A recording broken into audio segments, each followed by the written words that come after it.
வணக்கம் and welcome to மீனு சமையல். நம்ம இன்றைக்கி பார்க்க போகிற ரெசிபி கல்யாண வீட்டு சாம்பார்.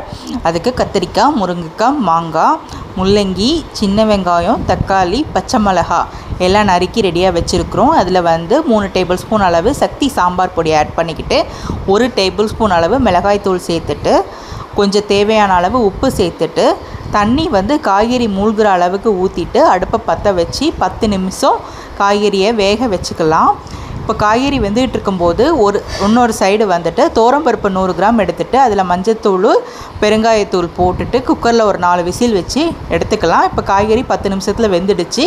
இப்போ இந்த காய்கறியோட நம்ம துவரம்பருப்பை நல்லா கடைஞ்சி இதில் ஆட் பண்ணிக்கலாம். இப்போ ஆட் பண்ணிவிட்டு இது நல்ல ஒரு கொதிக்கும்போது ஏற்கனவே நம்ம எலுமிச்சை சைஸ் அளவு புளியை தண்ணியில் ஊற வச்சுருக்குறோம். அந்த புளி கரைசலையும் ஒரு 5 நிமிஷம் கழித்து இதில் சேர்த்துக்கலாம். இப்போ புளிக்கரைசல் சேர்த்துட்டு சிம்மில் வச்சுக்கணும். ஒரு 5 நிமிஷம் இது கொதிக்கட்டும். அதுக்குள்ளே பக்கத்தில் ஒரு கடாயில் தாளிசம் போட்டுடலாம்.